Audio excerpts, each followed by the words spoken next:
pessoal, mais um episódio do The Black Box by Lilian, o episódio sobre todas as coisas digitais, e hoje é um episódio muito legal que é sobre o caso, né, do Resort Salinas, tá? O Pedro e o Igor já me falaram que é o Grupo Amarante, eu estou deixando na descrição do vídeo e na descrição do áudio do Spotify o link do LinkedIn para quem quiser se candidatar lá e quiser trabalhar no grupo, que eu acho que vocês vão gostar muito da estratégia deles, né, de marketing como um todo e de marketing digital em particular.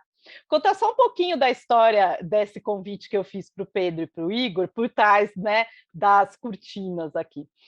Em 2019, eu e a diretora executiva da Resorts Brasil, Ana Biselli, a gente estava fazendo uma pesquisa sobre transformação digital no turismo e eu entrevistei o diretor, né, gente?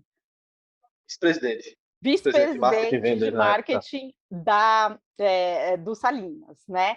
E eu fiquei assim encantada como que a empresa estava preparada para a transformação digital. Movida pela curiosidade, fui fazer uma busca no software, que eu sempre falo para os meus alunos, o SEMrush, né? Que é um software que vê qual que é o nível de investimento da empresa no pay-per-click do Google e também o alcance dela orgânico em ferramentas de busca, como o Google, né? E eu fiquei, assim, embasbacada e surpresa positivamente com o impacto que o Salinas tem no mercado, assim, estratégias de muito bom posicionamento em palavra-chave, tanto no orgânico quanto no pago, né? E se você procurar o site do Salinas com qual é o share, né, de tráfego deles em relação aos concorrentes, eles dominam assim o mercado orgânico, né? O primeiro site, obviamente, né, em tráfego orgânico é o Tábua das Marés. Lógico, né? Porque é o Tide Chart em inglês, né? Porque Tábua das Marés todo mundo usa, né, no mundo inteiro para ver maré. O Salinas é brasileiro, certo? Mas eles são o segundo, né? O site de um grupo de hotéis, né? Em Maceió, em Maragogi, certo? Falei certo? E em Japaratinga. E Japaratinga Lounge Resort, né? É uma outra bandeira, mas todos do Grupo Amarante. legal, todos do Grupo Amarante, legal, isso aí. E conseguindo com a URL do Salinas, salinas.com.br, mais de 30% do tráfego orgânico desses sites, né? Então, tem vários resorts lá, né, da região, o Tide Chart, como eu falei, né, e outros sites ali que são mais de referência, certo? Mas aí começou a minha paixão e eu apresentar. Quem fez curso comigo já de marketing digital, principalmente de Google Ads, né, e SEO, vê eu apresentando o caso do Salinas em toda a aula, mostrando de como eles conseguem esse resultado. E aí, a Ana me apresentou gentilmente o Igor e o Pedro para a gente fazer esse podcast. Então, vamos lá. Eu vou pedir para vocês se apresentarem, começando pelo Pedro. Boa tarde, gente. Eu sou Pedro Carvalho, sou o diretor de marketing da Amarante, que é empresa controladora do Salinas de Maragogi, do Salinas de Maceió e do Japaratinga Lounge Resort. São 3 resorts, são inclusive na Costa dos Corais, que é a região entre Pernambuco e Alagoas, resorts super premiados, Salinas de Maragogi e Salinas de Maceió. Foram eleitos, né, os melhores resorts, inclusive, da América do Sul, recentemente. E o Japaratinga Lounge Resort, que é o filho mais novo, inaugurou em 2019, também com resultados super consistentes. Eu estou na Amarante, desde antes da Amarante existir como empresa consolidadora. Eu comecei a trabalhar, de fato, no Salinas, desde 2014. A gente está junto mais ou menos dessa mesma época. E é isso. A gente tem um trabalho bem consistente já há alguns anos. Eu estou feliz de poder compartilhar um pouquinho do case com vocês. Legal, obrigada, Pedro. E o Igor? Bom, meu nome é Igor Castelo, eu sou o diretor de vendas da Amarante. Estou no grupo desde 2012, fazer 10 anos agora em setembro, e estou na área de vendas desde 2015, né? Então, desde 2015 que eu trabalho a parte de precificação, distribuição, parte de inteligência de mercado e, mais recentemente, assumi a gestão da central de atendimento, telefone, WhatsApp, chat, que hoje tem uma equipe de mais ou menos 35 pessoas que faz esse contato, né, que recebe o contato dos clientes que chegam até a gente. Tem todo dia aí, assim, no caso, mensalmente, tem mais de 25 mil atendimentos que são realizados pelos mais diversos canais de venda que a gente administra hoje. E muito obrigado pelo convite. Ana, Ana da Resort Brasil é uma parceira nossa de longo prazo, né? A gente adora trabalhar com eles. A gente fica muito feliz de poder compartilhar um pouquinho do trabalho que a gente faz aqui na Amarante. Que legal, gente, muito legal ouvir a trajetória de vocês. 25 mil atendimentos não é para qualquer um, né? Fiquei até assim, meu Deus do céu, né? Para deixar. Atendimento que vai de telefone ao WhatsApp, né? Telefone, e-mail, chat, WhatsApp. Então, 25 mil é um mês padrão. Tem meses aí que passa dos 35. Meu Deus, já está me dando ansiedade de ouvir essas coisas. Mas legal, legal. Então vamos entrar agora um pouquinho para vocês explicarem como que como que o Grupo Amarante e o Salinas, em particular, né? Como que vocês tratam essa estratégia digital, né? A pergunta que a gente tem aqui na pauta é como que vocês conseguem isso, mas vai dar um episódio inteiro só para falar isso, né? Então, assim, como que é pensada a estratégia, né, de digital no sentido de alcançar essa relevância, sempre estar nas primeiras posições nas ferramentas de busca, né? E outra coisa que eu quero deixar claro aqui para quem está ouvindo e para quem está assistindo a gente é que a maior parte do share do tráfego de vocês não vem das ferramentas de busca e nem das redes sociais, é brand awareness mesmo, é recall de marca, né? As pessoas digitam salinas.com e caem, né, no site de vocês, porque pelo menos depois que eu comecei a apresentar o caso, as pessoas realmente reconhecem a marca Salinas e nem pensam resort no Nordeste, elas já conhecem como a marca Salinas, né? Então, como que isso se dá e como que vocês pensam essa estratégia? Perfeito, Lilian. Eu atribuiria boa parte do sucesso da construção de marca Salinas a ter equipes muito focadas em diferentes etapas do funil. Então, eu tenho 4 áreas na minha diretoria de marketing. Eu tenho uma área de comunicação institucional, que é 100% focada no topo do funil. Então, é uma equipe muito mais focada em engajamento ou em ações correlatas a engajamento e construção de marca do que ao meio e final do funil. Tem uma equipe focada em meio e final do funil, olhando quase que exclusivamente para a conversão, que é a equipe de comunicação promocional. E eu tenho 2 equipes mais novas, uma equipe de sucesso do cliente, que tem uma relação muito próxima com a equipe concentrada em relacionamento de Igor, né? À medida que o nosso share de vendas diretas foi aumentando, a gente precisou construir um ecossistema de atendimento muito mais complexo. E a equipe mais nova, que é a equipe de produto e experiência, a gente tem o marketing agora desenhando o produto. E para ter uma construção de marca com sinergia maior com o que de fato você experiencia no resort. Então, a gente tem uma equipe de comunicação institucional 100% focada em construir marca, né? A gente até fez algumas apresentações disso. O objetivo dessa equipe é encantar somente. E a gente executa de ponta a ponta. A gente, desde a produção da foto, desde da produção do vídeo, até a pauta de social e relacionamento de social, tudo está dentro de uma equipe de comunicação promocional que está extremamente focada nisso. Você conferir a timeline, por exemplo, de cada um dos resorts, você não vai encontrar nenhum tipo de conteúdo promocional, você não vai encontrar um conteúdo muito denso sobre detalhamento do que é a experiência. A gente fala aqui que cada etapa tem que ter sua ferramenta ideal. Então, tem um Instagram, por exemplo, como já foi o Facebook, ainda para uma parcela da população, mas a gente teve um Facebook, um Instagram e um TikTok, por exemplo, que estão bem focados em cantar, em gerar desejo pelo destino e pela experiência no produto. Eu tenho outras ferramentas, como um website, um TripAdvisor, que são mais focados em garantir segurança para entender como funciona melhor a experiência dentro daqueles produtos. E eu tenho ferramentas de conversão ao longo de todo esse ecossistema. Então, tenho campanhas de conversão rodando dentro do Instagram que não estão necessariamente na minha timeline, já que a timeline não é o local para gerar o input de conversão.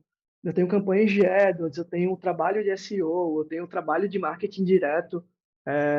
Então, acho que um dos grandes motivos para a gente ter tido sucesso na estratégia de marketing digital foi ter ações muito específicas e, principalmente, métricas específicas para cada uma das etapas. Então, eu não posso estar cobrando engajamento de uma equipe de promocional, não posso estar cobrando receita de uma equipe de institucional. Por mais absurdo que pareça, é até comum, né, você ter pessoas divididas ali. E na hora do aperto, a construção de marca deixando de lado. Então, ter equipes focadas e muito bem, e em partes do processo muito verticalizados dentro de cada equipe, acho que foi a receita do sucesso. Muito no passado, por uma necessidade, a gente não tinha tantos fornecedores especializados em produções como a gente queria. Então, para conseguir um fornecedor que fizesse vídeo vertical para a gente foi um sufoco. Então, a gente teve que ir lá para começar a fazer vídeo vertical, por exemplo. Hoje você já tem diversas produtoras especializadas, não só especializadas em mobile, mas você tem produtores especializados em TikTok, por exemplo. Você tem fotógrafos especializados em social. Então, hoje você já tem uma oferta muito mais ampla de mão de obra, de fornecedores qualificados no mercado. Mas a gente não tinha isso 7, 8 anos atrás, quando o trabalho da gente começou. E já é um trabalho muito maduro, porque ele vem de muitos anos, né? Desde 2014, a gente não tem nenhum tipo de investimento offline. Então, 100% do orçamento de marketing vem de mídia online. A gente não tem nenhum tipo a gente não fazendo serviço, em jornal, nenhum tipo de mídia offline. Então, eu atribuiria o sucesso da construção de marca de Salinas a ter um foco muito específico, ter um foco estreito para cada equipe. Nossa, é Que música ajuda para os muito meus também. ouvidos, isso aí, viu, Pedro? Desculpa, Igor, Obrigado. eu ia fazer uma pergunta para você mesmo, Igor. Que Não, eu ia uma... dizer que ajuda muito ter bons produtos. Assim, nada desse trabalho de Pedro iria adiantar se a gente não tivesse excelentes produtos. Salina Maragogi e Salina Maceió são considerados eleitos os melhores resorts da América Latina, como o Pedro falou, pelo TripAdvisor. Japaratinga é um dos resorts mais bem avaliados em Booking, no próprio TripAdvisor também. Sem esse elemento, todo esse sucesso daí que a gente está fazendo, todo esse trabalho, a gente está tentando maximizar produtos que, no final das contas, quando o hóspede chegasse até a gente, ele não iria se satisfazer com com o que estaria sendo ofertado, né? E aí não ia gerar aquele hóspede returner, que é uma parte bastante grande do nosso pool de clientes, são hóspedes que voltam. Então, de nada Você adiantaria tem, isso se a gente não você tem tivesse produtos excelentes. um percentual de quantos voltam? A gente, em média, a gente trabalha aí de 20 a 30%. A gente suspeita que esse número é maior, devido aí a problemas de identificação de clientes, essa questão de, de base, de A gente chama cadastro, que isso de aflige boa parte, né? A gente chama isso de problema da atribuição, né? Porque às vezes, por exemplo, É, eu e meu marido e minha filha, às vezes ele reserva no nome dele, às vezes eu no meu nome, aí entra em cada CPF, sim, aí é diferente, né? Não consegue fazer. exatamente.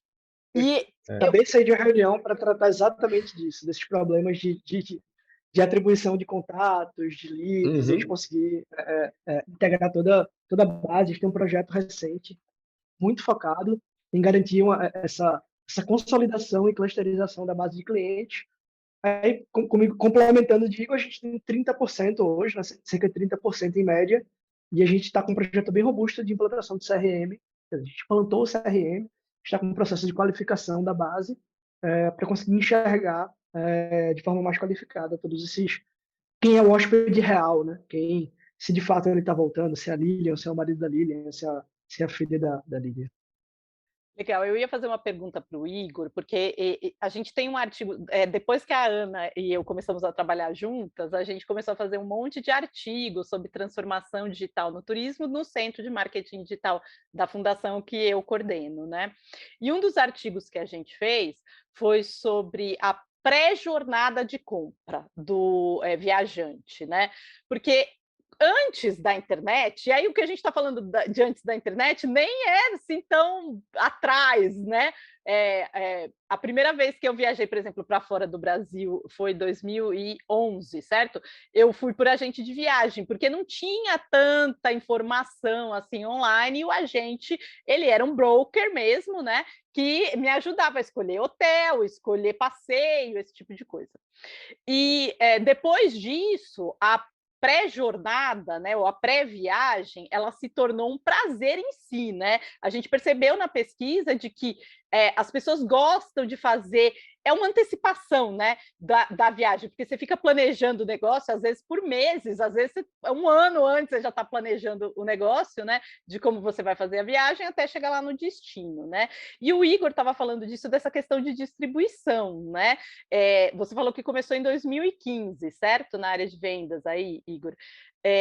Como que foi essa mudança de fazer tudo, né, e usar os canais de distribuição? Você consegue falar um pouquinho das diferenças? Não, claro, consegue. Inclusive, a pandemia mudou muito esse cenário. A gente percebeu que o hóspede que na pré-pandemia ele estava acostumado a fazer isso que você falou, a reservar viagem, a ir naquela loja física no shopping para sentar, pegar o caderno, escolher. Esse hóspede ele se viu primeiro desamparado por boa parte desses canais. Boa parte desses canais físicos tiveram problemas financeiros com a pandemia, o que era normal, e acabaram desassistindo o hóspede em cancelamento de reserva, alteração de reserva.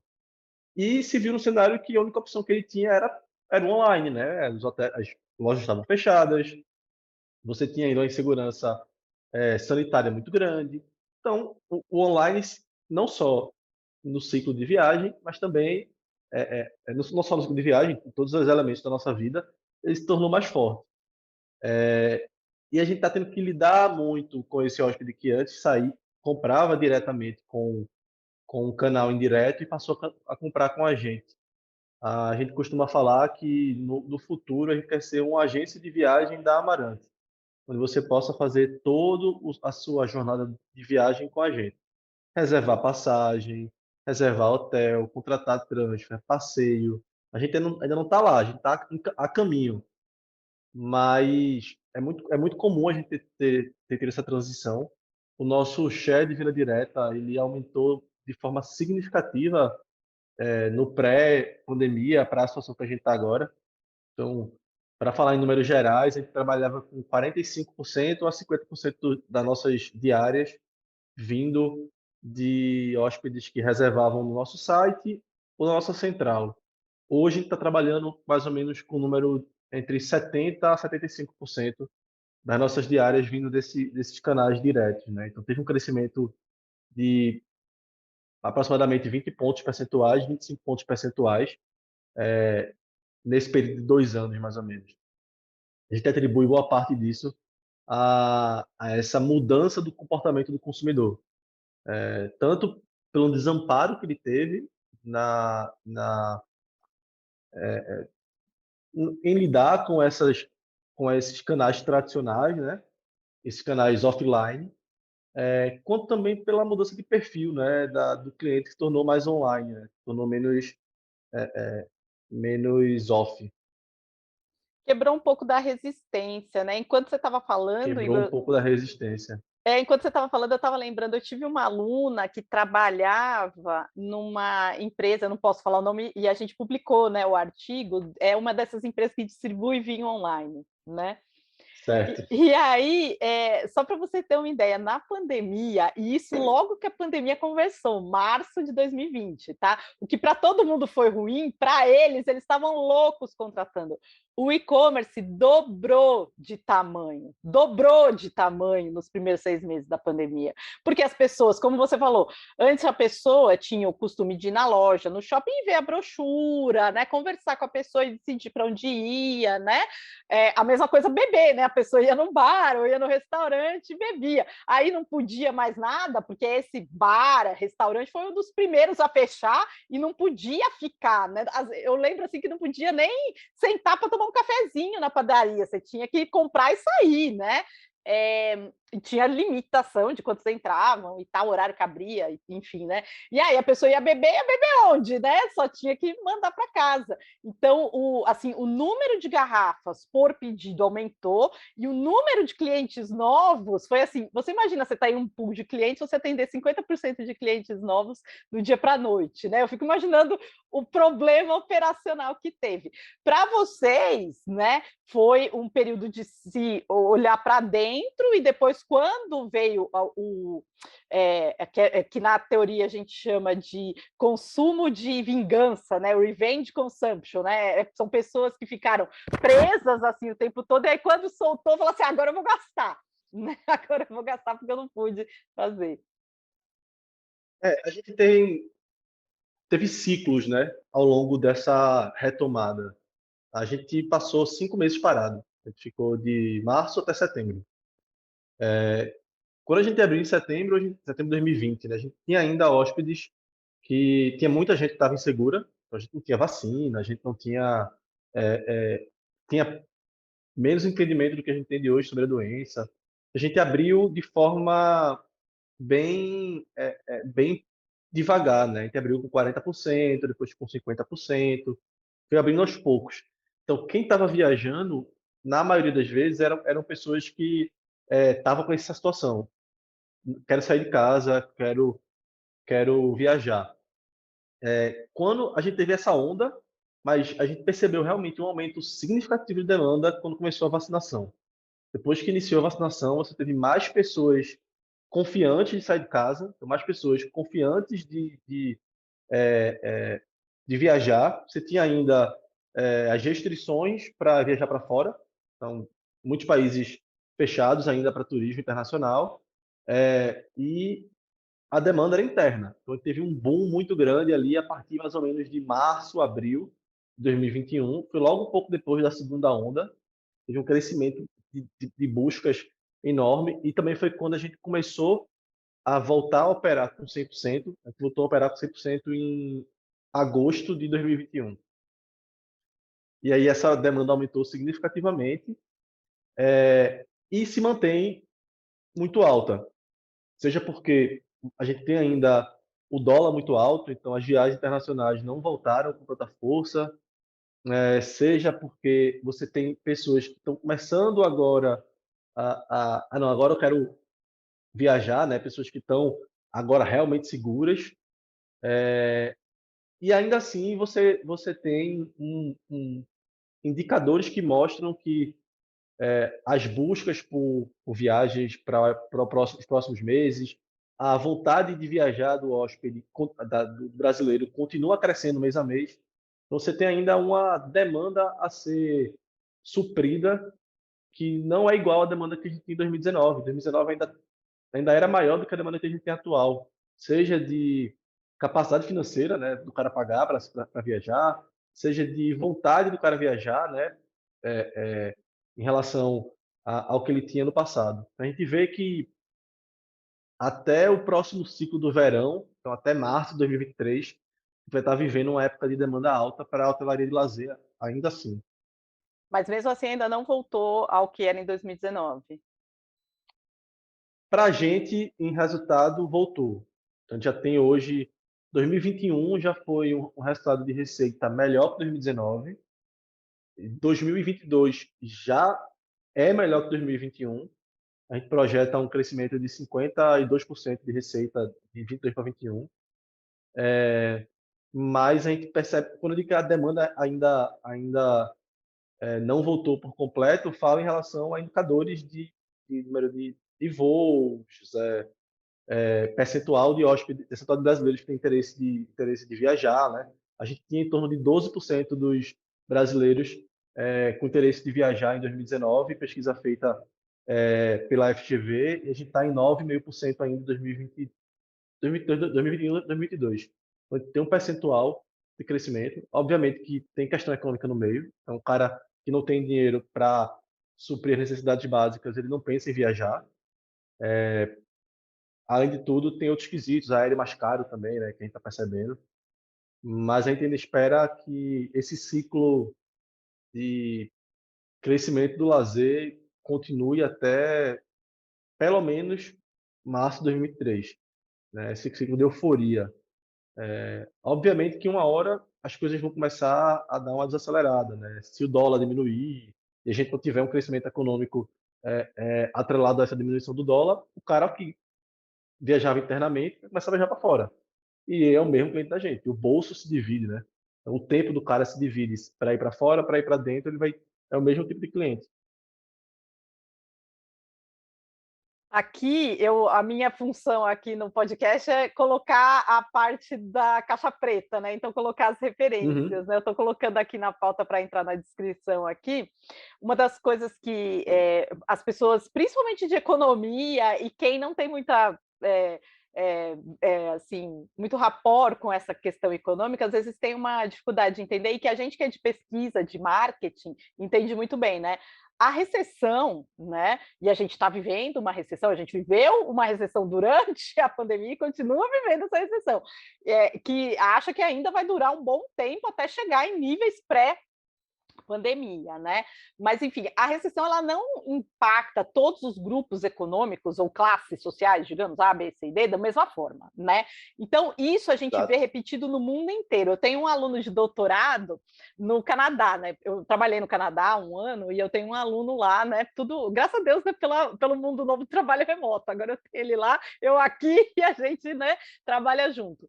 Mas a gente estuda consumo conspícuo, né? Que é essa questão de consumo, entre aspas, de luxo entre diferentes classes sociais. E isso é igual no mundo inteiro.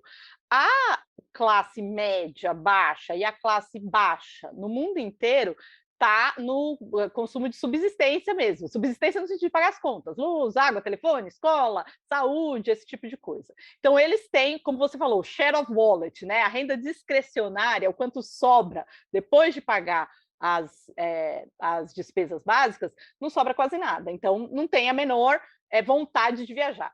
Mas o 1% ou 5%, como você queira chamar, a classe A, né?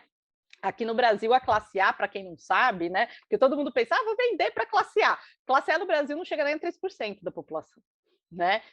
E a classe A, de acordo com os dados da a BVD, a Associação Brasileira de a BEP, desculpa, Associação Brasileira das Empresas de Pesquisa de Mercado, ela está uma renda média por domicílio, não é per capita, é por domicílio, de em torno de R$ 12.000.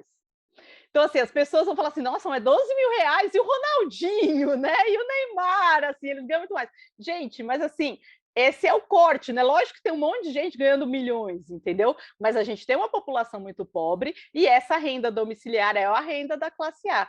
E só para falar que a pandemia não impactou essas pessoas da mesma forma, né? Aliás, o nível de poupança dessa classe aumentou no mundo inteiro, porque as pessoas não tinham onde gastar, né? Então a pessoa ia almoçar fora, ia jantar fora, ia viajar, ficou presa em casa.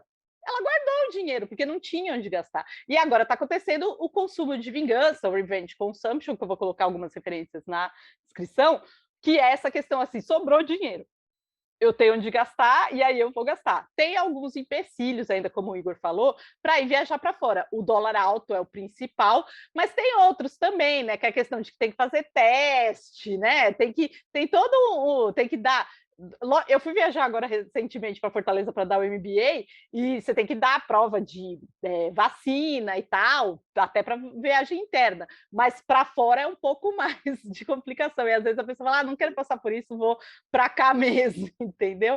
Então a pessoa tem uma renda discrecionária, tem uma gordura aí para gastar, né? Eu acho que esse seu assessment, Igor, é muito importante para que as pessoas também entendam que mesmo que eu seja diretor de vendas, eu tenho que entender de dados, eu tenho que entender de economia, porque senão eu não consigo planejar minha demanda, né? A gente costuma dizer aqui que a gente vive num cenário, a hotelaria de lazer, ele vive num cenário relativamente estável, porque quando eu tenho uma economia forte, eu tenho a classe C aumentando a capacidade de compra e aí acessando meu produto, e a classe A, normalmente no cenário de economia forte, eu tenho um dólar mais baixo, a classe A vai para fora, mas aí eu tenho essa demanda suprida pela classe C que está com condição de pagar. quando o dólar está muito alto e eu tenho a economia com um problema, a classe A que viajava para fora começa a viajar para dentro de casa. Só que a gente pode se desenhar um cenário, pode se desenhar um cenário onde ele tenha o dólar baixo e a economia ruim. Nesse cenário, para a gente, é péssimo. Caiu a classe A para fora, a classe C não tem condição de se hospedar com a gente. Então, a gente até então não viveu essa situação, mas caso isso aconteça, a gente vai ter que entender quais são as saídas, né? Como funciona. Obviamente que para a gente o cenário ideal é um cenário onde tem a economia forte, porque aí eu tenho a classe C chegando, e aí eu consigo tentar, de alguma forma, a equipe de peso para tentar convencer a classe A a ficar aqui, se hospedar com a gente e não ir para fora. Aí eu tenho mais um pool maior de demanda para tentar atingir, né? É isso mesmo. É para quem eu sou, não parece, porque a cara tá toda trabalhada no Botox, eu sou bem mais velha que vocês, eu já vivi essa parte aqui de inflação alta, plano real, né? As pessoas não têm noção, quem reclama hoje da economia não tem noção do que a gente viveu nos anos 80 e começo dos anos 90, né? Realmente era uma situação desesperadora. Mas vamos passar para o assunto aqui mais legal, que é de marketing digital, perguntar para o Pedro aí. Você falou muito bem da questão do funil, Pedro. Os alunos, e meus alunos também do C-Level, me perguntam sempre questão de investimento ideal entre orgânico e pago, né? Eu queria que você falasse um pouquinho da sua decisão, das decisões que vocês tomam aí, para investir em Google, rede Google, né, pay-per-click de redes de busca e redes sociais, e conteúdo orgânico, SEO e conteúdo orgânico em redes sociais. Como que você lida com isso? Primeiro, a gente tem um desdobramento na organização inteira, mas a gente tem um desdobramento que vai desde margem EBITDA até like em rede social. Então, a gente tem um desdobramento muito linear, muito consistente, muito maduro, né? Então, a gente tem uma expectativa de EBITDA, com uma expectativa de receita, que gera uma expectativa de receita vendida, que dentro dessa receita vendida, eu tenho a participação da mídia paga dentro da receita vendida e da receita vendida direta. E a gente faz a correlação entre quanto de engajamento eu preciso para manter um nível sustentável de venda direta através dos canais digitais. Então, aqui a gente separa o orçamento de construção de marca, que a gente chama de orçamento institucional, do orçamento promocional. O meu orçamento promocional, que tem o objetivo de vender, ele não é setado mês a mês em diferentes mídias. Ele é balanceado semana a semana entre diferentes canais. Então, eu tenho momentos onde eu tenho campanhas que têm mais aderência na plataforma do Facebook, no Facebook e Instagram, e tenho momentos em que eu tenho campanhas, e são geralmente momentos mais estáveis, né, onde eu não tenho grandes campanhas promocionais, onde eu tenho uma performance melhor do Google na mídia paga. Então, esse balanceamento ele é feito semana a semana, de forma consistente, e a participação entre uma plataforma e outra, entre Google e Facebook, ele varia muito mês a mês. A diferença entre, vamos lá, o número mágico, né, entre o que é que eu invisto em construir marca, o que é que eu invisto em cada etapa do funil, digamos assim, é até difícil. Já ouvi um monte de receita, né? Você tem que investir 80% na conversão, 20% na construção de marca. Mas também varia, assim, a gente chegou no método de construção mais complexo, que é difícil dar uma receita. Porque o engajamento varia mês a mês, de acordo com a sazonalidade, e a sazonalidade da conversão é outra. Eu não tenho casado aqui. Então, eu tenho um mês de novembro, onde eu tenho uma expectativa altíssima de conversão. Não é necessariamente um mês que eu tenho expectativa altíssima de engajamento. Se fosse dar alguma dica, eu daria para tratar como produtos separados na hora de construção do orçamento, e estudar a correlação entre os dois produtos, então o promocional e o institucional, para poder construir as metas a partir de então. Então, eu vou levantar meu histórico de engajamento, por exemplo, e eu crio metas semestrais, sei lá, mensais, para tentar onde eu preciso chegar em engajamento. E eu, de forma separada, eu faço o desdobramento de metas promocionais. Depois disso, eu tenho, sei lá, um semestre de histórico, eu começo a estudar a correlação entre o engajamento e o promocional. Vai ser natural descobrir o quanto o engajamento influencia na conversão, ou até em determinados momentos em que eu não consigo enxergar a correlação direta, mas eu acho interessante aproveitar aquela oportunidade de engajamento, como janeiro, por exemplo. É, é muito comum. A gente é um resort de praia, logo associado ao verão. É, eu tenho um mês de janeiro com um engajamento um potencial muito alto de engajamento, com um potencial baixo de conversão para a gente, pela forma como a nossa janela de vendas se comporta. Então, eu tenho um final de dezembro, início de janeiro ali, quando eu já não tenho mais disponibilidade para janeiro, já quase não tenho disponibilidade para fevereiro ou para carnaval, e eu tenho pouca atratividade para baixa temporada, né, que é março, abril em diante. Mas ainda assim, a gente tem metas mais agressivas de engajamento para janeiro. Não sei se Isso muda deu por perfil, né, para. Pedro? Oi? Isso muda por perfil de hóspede, né? Ah, o engajamento do cara, a janela de engajamento e a janela de conversão do cara que é família é diferente do cara que é casal. Isso influencia até na nossa estratégia por hotel. Tem hotel que eu tenho um quarto que é só casal, tem um quarto que pega família. Esse quarto que é casal tem uma janela de engajamento, uma janela de conversão diferente do que a família. Então, essa segmentação acaba sendo bem confusa quando a gente olha, a gente vai estratificar cada vez mais. Essa é uma dificuldade dos alunos, e principalmente quem está no marketing digital, na operação, entende isso bem, né? Mas quem está no C-level, ou o empresário, ou eu empresário, eu faço essa evangelização nas minhas aulas, mas é difícil de entrar isso na cabeça deles, né?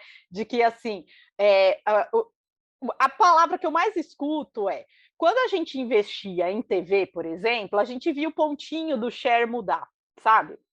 Porque aí eu faço uma comparação com eles que é politicamente incorreta, mas vou fazer com vocês também. A televisão era, naquela época, uma bomba atômica, né? Você jogava ali, ela pegava um monte de gente, certo? O marketing digital é um míssil teleguiado, né? Então, assim, eu quero atingir aquela fábrica de bomba, sei lá onde, né? E aí eu vou mandar o míssil lá. E essa questão que você falou, Igor, é que eu falo para eles da criação da persona.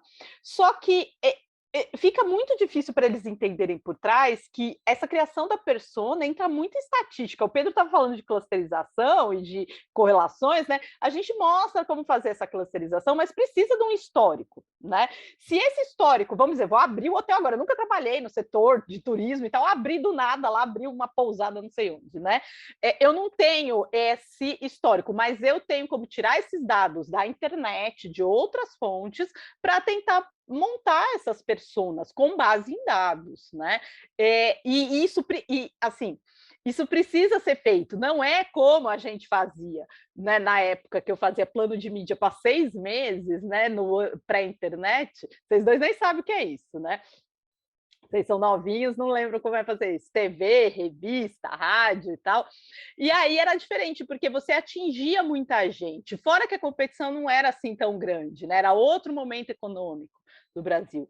E isso agora precisa ter muito refinamento, tanto estatístico como de negócio, né? Então, isso realmente precisa ser feito. E eu estou só puxando aqui, porque né, eu tenho que dar as referências, saiu uma newsletter do Google, que eu estou para falar sobre ela nos meus canais, mas enfim, mas eu vou colocar a referência da newsletter aqui, que o Google soltou falando que o investimento, ele deu um número mágico, falou, é 60-40, mas depois ele passa a newsletter, o artigo, o white paper, falando que não é bem assim, entendeu? Então pode ser 70-30, 80-20, né? Nessa questão, a gente está falando quanto que eu invisto em tráfego pago e quanto que eu invisto em orgânico, né? No sentido de produzir, né? Uma coisa que eu ia perguntar do orgânico, eu tenho um curso que eu dou na Universidade de Chicago que chama Data-Driven Content Marketing, é só sobre conteúdo orgânico, né? E uma das coisas que a gente muito fala lá é sobre user-generated content. Então, assim, vocês têm os canais de vocês, né? E o hóspede, ele está lá ou comprando, tem a pré-jornada e tem realmente o uso, né, daquilo, e o pós, né? Para vocês ainda tem o TBT, né? A pessoa ficar usando aquelas fotos durante o ano inteiro depois da viagem, né? Vocês fazem algum boost, alguma coisa desse tipo de de conteúdo gerado por usuário nas redes e nos conteúdos de vocês? A gente, para diferentes produtos, a gente tem diferentes estratégias. Eu tenho um dos resorts que tem um perfil de público mais jovem, que costuma gerar um conteúdo mais qualificado. Então, eu costumo utilizar esse conteúdo com mais intensidade. Em outros resorts que tem um perfil de público um pouco mais velho, eu tenho menos conteúdo de qualidade para divulgar, mas tudo orgânicos. Não tem nenhum tipo de a gente não utiliza nenhum tipo de mídia paga para o conteúdo gerado pelo usuário. Complementando um pouco a divisão entre o que é pago, o que é orgânico, como é que eu vou explicar para o C-Level ou como é que eu vou fazer uma correlação com a televisão. Tem uma vantagem muito boa, muito grande da mídia digital em relação às mídias tradicionais, que é o tracking, apesar de ser cada vez mais complexo o tracking. Então, eu consigo impactar a minha base, consigo jogar uma bomba atômica com um conteúdo que é barato, um conteúdo que gera muito engajamento, captar os sinais de quem se engajou com aquele conteúdo e usar o conteúdo que é caro, que é focado em conversão, somente para quem me deu um indício de que está disposto a comprar. Não existe paralelo em nenhuma outra mídia, né? De que eu tenho de que eu tenho indicativos muito claros. E aí o problema é que está cada vez mais difícil fazer isso.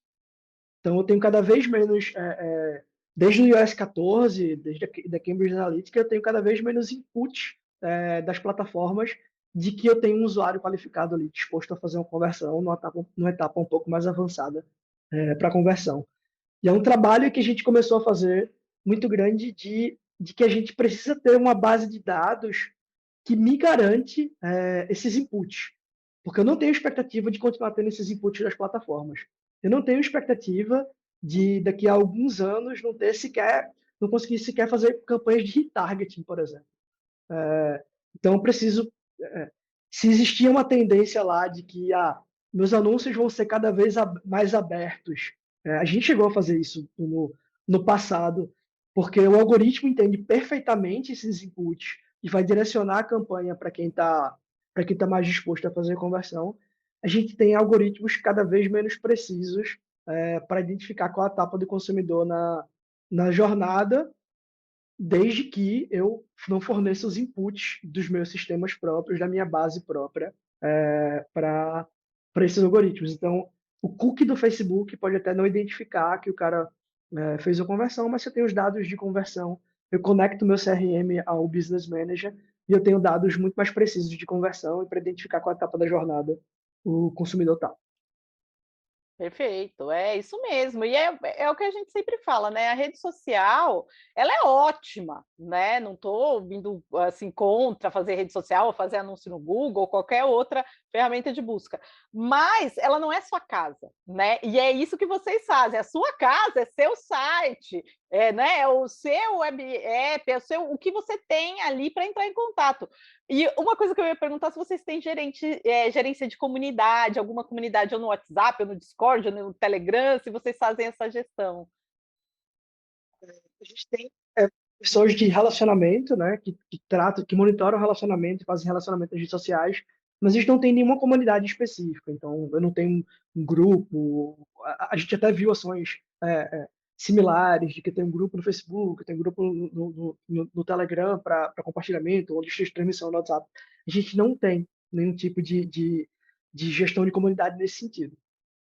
Legal, eu tenho visto bastante essa questão de gestão de comunidade, principalmente no Telegram, né? E já vi algumas ações no turismo também fazendo isso, utilizando aquelas fórmulas, né, para tentar gerar a questão de expectativa e fazer o lançamento, né, no momento. Eu não tenho os dados de se deu certo ou não, mas eu tenho visto um pouco desse movimento, por isso que eu fiz a pergunta, né. A única coisa que eu acho é que tem que ter, como vocês estão falando, os dados do cliente e o contato do cliente com vocês, porque aí vocês vão entrar em contato com ele do jeito que ele quer ser contactado. E quando ele não quiser ser contactado, vocês também deixam eles em paz, né? Seja pelo e-mail, seja pelo WhatsApp, seja por anúncio nas redes sociais onde ele está, ou por retargeting. Nesse ponto, vocês têm como entrar em contato, porque vocês mantêm esse tracking, né, do que ele Perfeito. está fazendo.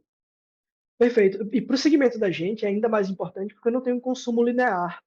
Então, se eu vendo refrigerante, eu não tenho uma época do ano onde eu sou extremamente mais suscetível a consumir refrigerante do que em outra época. Eu não tenho uma sazonalidade, eu tenho um ciclo de recompra muito curto. Para a gente, não, ele pode levar anos. Eu posso ter um consumidor que ainda é muito valioso, mas que se hospeda comigo de 3 em 3 anos, por exemplo.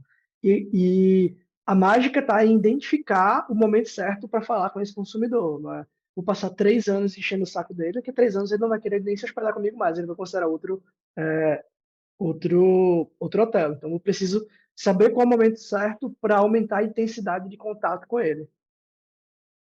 E chegando aqui no final das nossas questões, eu queria perguntar também sobre influenciadores, porque é algo que principalmente o pessoal de marketing digital, então assim, o gerente de transformação digital, o gerente do canal, né, o gerente de produto me pergunta muito: vale a pena? Não vale? Eu tenho essa informação normalmente para fast fashion, mas eu queria ouvir de vocês como é que funciona isso no turismo. Perfeito. A gente não tem nenhum tipo de ação paga com influenciador, então todas as ações são. A gente tem um produto que enseja muito isso, né? Então a gente tem um trabalho ativo de convidar influenciadores para experimentarem os resorts. A gente tem o trabalho de receber as abordagens desses influenciadores, analisar quem faz sentido, quem agrega algo positivo à nossa marca e hospedar esses influenciadores. E a gente tem um monitoramento do desempenho que esses influenciadores trouxeram, com o impacto que esses influenciadores geraram para a minha marca.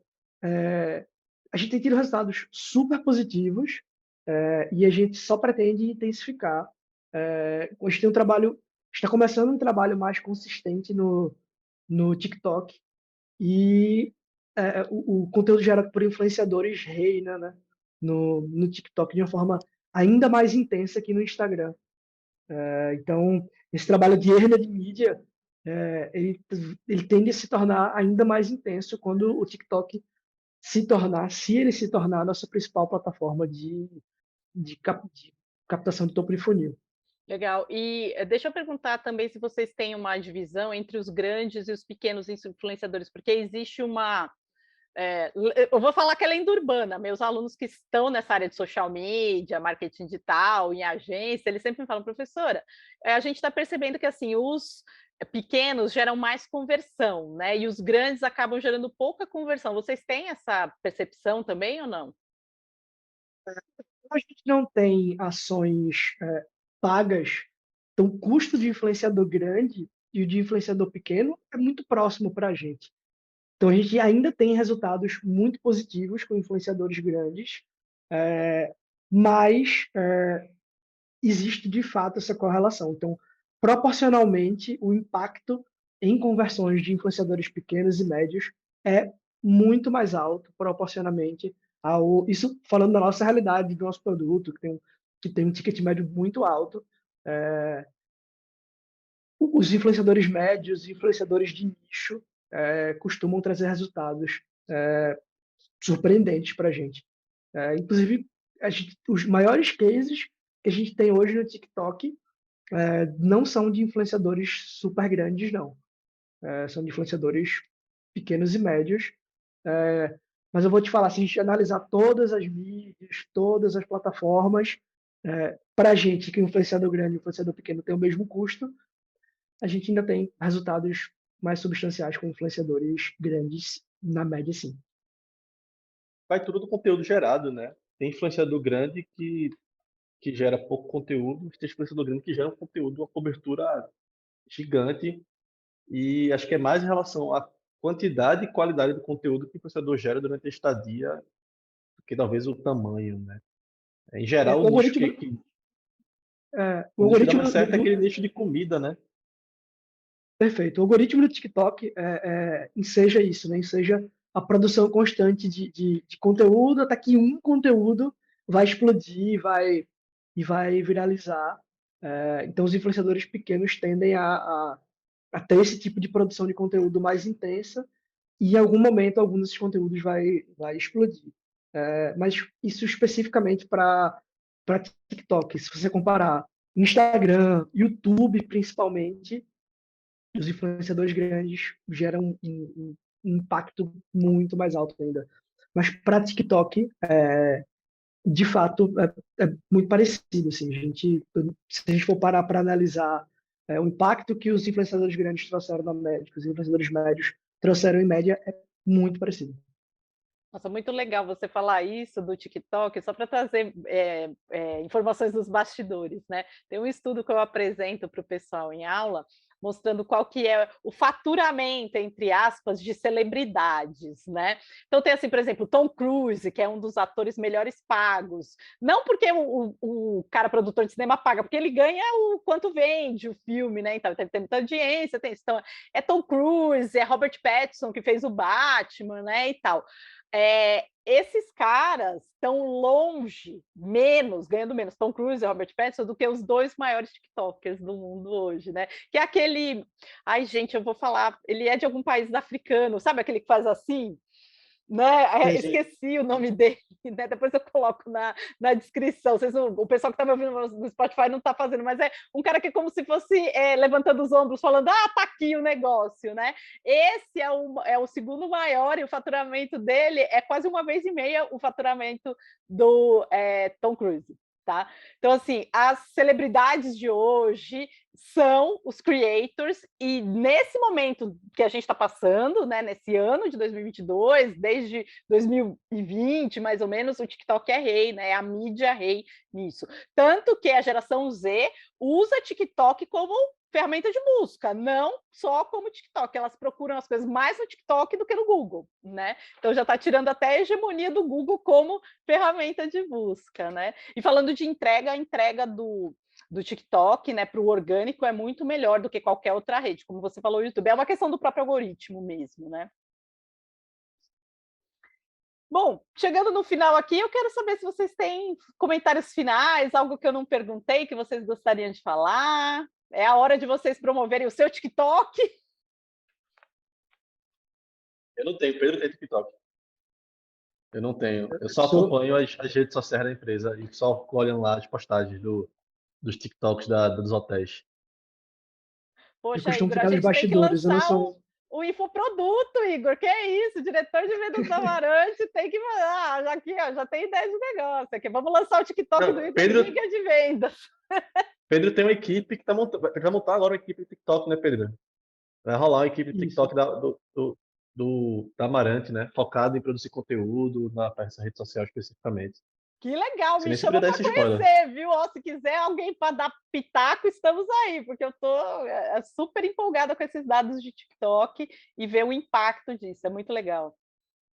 Maravilha, a gente está com super expectativa para a plataforma nos próximos meses. A gente tem metas super ambiciosas.